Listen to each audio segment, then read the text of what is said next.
Experto en derecho penal, ¿qué le parece esto de la seguridad en este país? Bienvenido. Muy buenas tardes, estimado Alonso. Muy buenas tardes a todas las personas que están sintonizados en este prestigioso canal Explorador TV.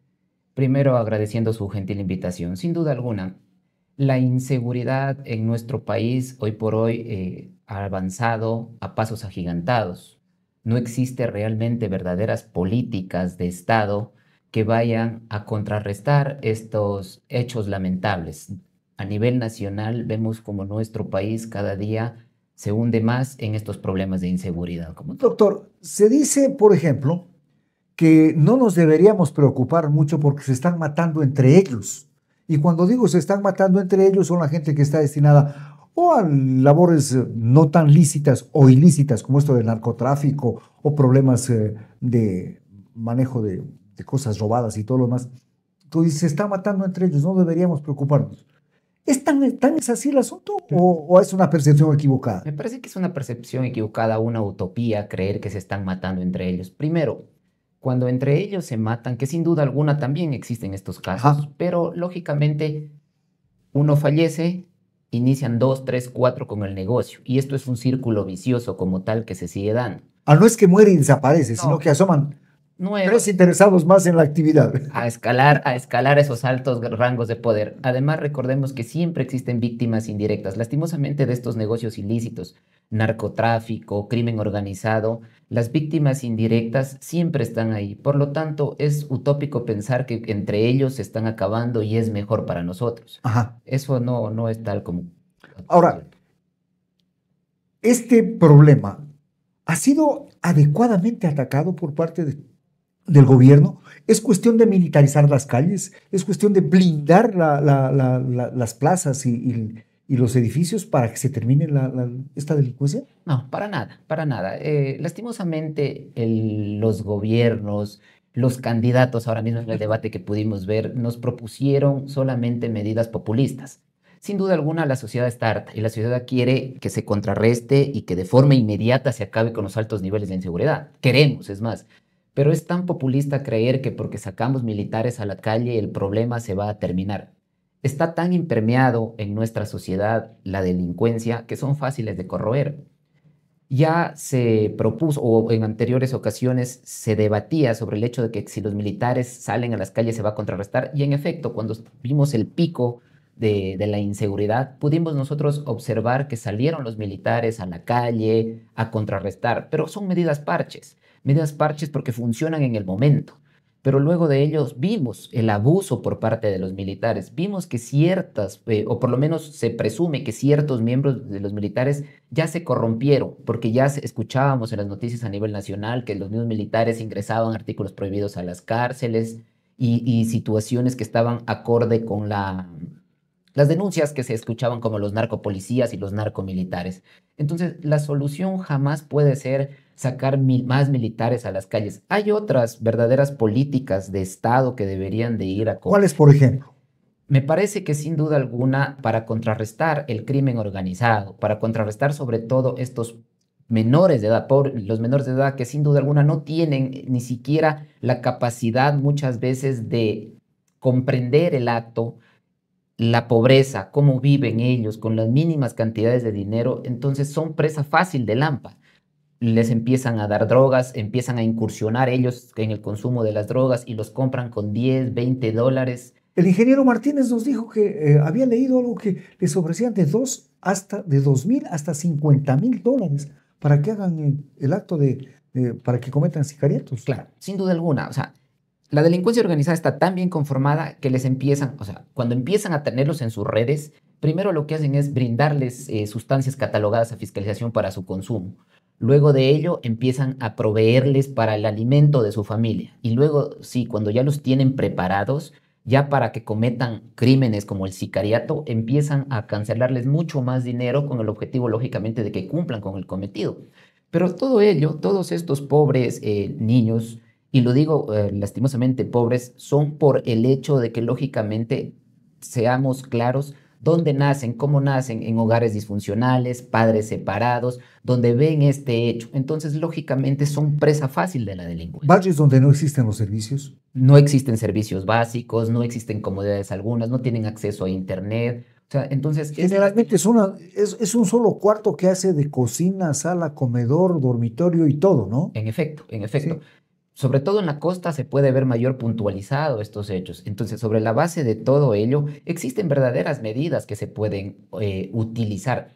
Pero, ¿qué pasa? Lastimosamente, nosotros estamos con políticas de gobierno. Viene un gobierno de derecha, tiene ciertas políticas. Viene un gobierno de izquierdas, tiene ciertas políticas.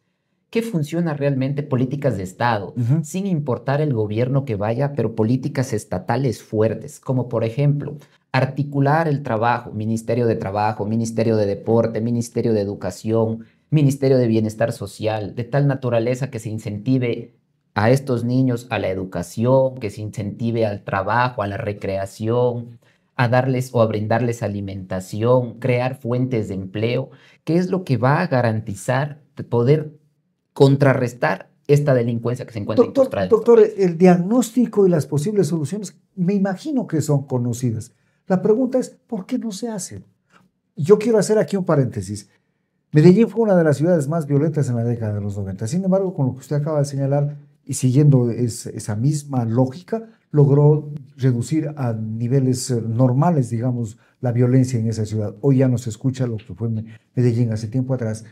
Pero si eso ya se conoce, ¿por qué es que no se aplica aquí en el Ecuador? Y, por ejemplo, en educación, ¿por qué no se establece centros de formación de jóvenes que vayan a estar ahí, en el arte, en la música, etcétera? ¿Cuál es el motivo? ¿Cuál es el obstáculo para poner eso en funcionamiento? Me parece que no hay voluntad política. No hay la voluntad política porque, claro, todos los personas que están en el gobierno lo hacen con una medición a un futuro. Entonces, no quieren tomar medidas drásticas porque requieren seguir con las medidas populistas.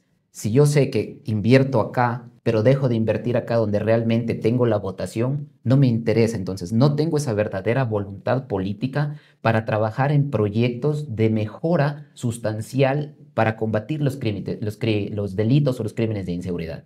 Si falta esa voluntad política es imposible. Si estoy en una medición populista para estar en candidato, no jamás voy a contrarrestar estos hechos.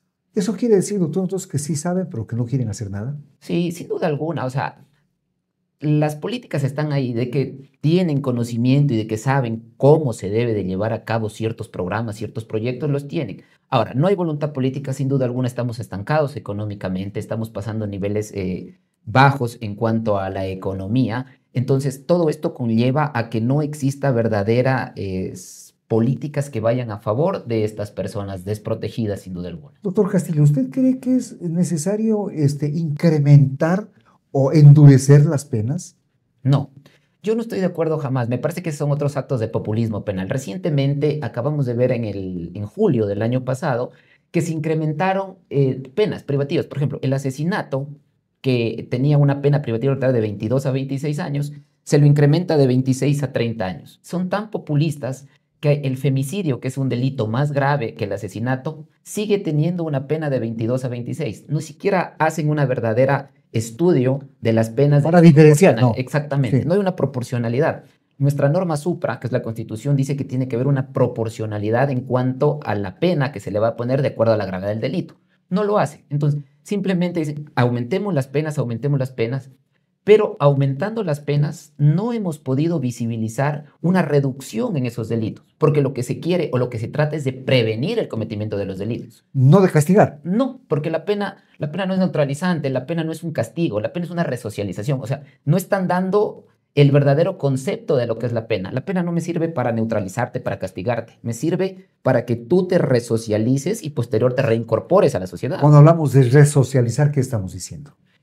Reeducar a la persona que decidió separarse del Estado a través de ciertas medidas, como por ejemplo una rehabilitación integral, como una rehabilitación psicológica, y sobre todo ello que se lo está rehabilitando, una vez que esta persona se ha rehabilitado realmente, se puede nuevamente reincorporar a la sociedad, que nuevamente se reincorpore y nosotros como sociedad los aceptemos y que ellos puedan nuevamente formar parte de un momento que quisieron separarse de la sociedad. como para que nos entiendan las personas, es más o menos como resetearlo al ser humano, ¿no? Correcto.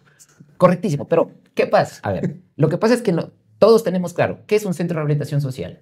Vulgarmente es una escuela de perfeccionamiento del delito. La persona que entró robando un celular, adentro empieza y aprende nuevas situaciones y sale con mucho mayor conocimiento. Con PhD. Exactamente. Claro. Pero eso también es culpa del Estado, pues. Sin duda alguna. Porque no hay política, nuevamente, no hay políticas de gobierno. O sea, a los PPL, es más, la Constitución los garantiza como grupo de atención prioritaria, pero no les damos ese grupo de atención prioritaria, no hay política de gobierno y los dejamos de lado. Vi por ejemplo, de un candidato X en el debate decía que los va a hacer trabajar como chinos. No lo permite la Constitución, es puro populismo. O sea, es puro populismo que no va de la mano a la realidad social. No hay medidas de prevención, no hay medidas de rehabilitación, no hay medidas de resocialización de esa persona, de los PPL. Entonces es imposible que los mismos puedan rehabilitarse y reincorporarse adecuadamente a la sociedad. Si no se atacan las causas, no se va a solucionar el problema. Sin duda alguna. Hay que ir desde la causa para solucionar el problema y como tal y darle ese remedio a la sociedad para bajar esos niveles de inseguridad. Entonces el problema en el debate no se vio que los candidatos vayan con un programa que permita atacar las causas de la violencia en el país y de la delincuencia. Sí. A mí en forma particular me parece que no, que solo fueron muchas ideas populistas. Cadena perpetua, pena de muerte, que los menores pasen a cárceles de mayores una vez que cumplan la mayoría de edad, el hecho de que trabajen, todas fueron medidas solamente populistas, lo que el pueblo quiere escuchar, pero hay que tener claro que no se requiere, sino que se requiere de ir acorde a nuestro instrumento jurídico. O sea, no puedo vulnerar el instrumento jurídico mintiendo a la sociedad que voy a combatir la inseguridad con hechos que no son posibles, con situaciones que no son factibles. El crimen organizado está tan incrustado en nuestro país que está hasta incluso en altas esferas como tal y es difícil como... Uno de nuestros amigos que nos está viendo al otro lado del mundo nos dice que uno de los problemas del país es la migración y la gente migra porque no hay seguridad. Pero si no hay inversión, si no hay deseos de entrar a solucionar esos problemas, la gente tiene que buscar por dónde irse para vivir, pues, ¿no? Primerito, yo creo que no hay seguridad jurídica. En el país no hay seguridad jurídica. Y si no hay seguridad jurídica, no va a haber ni inversión nacional ni inversión extranjera. Se requiere seguridad jurídica, tener claras las reglas del juego con que me voy a invertir. Porque claro, si yo ahora deseo invertir y mañana viene alguien y me cambia las reglas del juego, ¿qué seguridad jurídica hay? ¿Qué inversión va a haber? Entonces, lógico, si no hay inversión, no se atrae como tal, no se dinamiza la economía y las personas tendrán que, lógicamente, emigrar. Justamente revisé una noticia que más de 95,000 personas salieron en el 2024 y no regresaron al país. ¿Por qué? Por falta de empleo, por inseguridad. Pero eso requiere, lógicamente, a la falta de inversión, a la falta de confianza que como país damos a otros países para que inviertan en nuestro país. Usted ve, desde su punto de vista y como abogado, ¿usted ve que hay posibilidades de disminuir los índices delincuenciales del país? Sí, eso yo creo pertinente y se lo puede hacer, pero cuando existan verdaderas políticas como tal del gobierno. El gobierno tiene que garantizarnos, lógicamente. Es el gobierno quien nos garantiza los derechos que están consagrados en la Constitución, entre ellos mi propiedad, mi vida. Si existiese como tal verdaderas políticas, los niveles de inseguridad se pueden bajar. Justamente usted ya nos trajo a colación el ejemplo de Medellín. Medellín, una de las ciudades más violentas o la ciudad más violenta de Latinoamérica en la época del narcotráfico. Se pudo en algo contrarrestar y ahora no es que en todo el mundo siempre va a haber delincuencia. Pero más al 100% no hay. Pero... Exactamente. Pero los índices son controlables, claro. Están dentro de los niveles de inseguridad. Ecuador, lastimosamente, Guayaquil es una de las ciudades más inseguras de Latinoamérica. Entonces, dimos un vuelco total y tomando en cuenta que no solamente era el narcotráfico en Medellín, la guerrilla, los grupos paramilitares, pero todo eso se logró controlar. Colombia viene a ser un país más seguro que el nuestro, lastimosamente, hoy por hoy, porque en nuestro país está el narcotráfico incrustado y eso es lo que conlleva a un arresto de delitos como tal, sicariato, asesinatos. ¿Sí le ve entonces usted una luz al final? Sí, yo creería que sí, siempre hay una esperanza y siempre hay una luz, siempre que se apliquen verdaderas políticas como tal.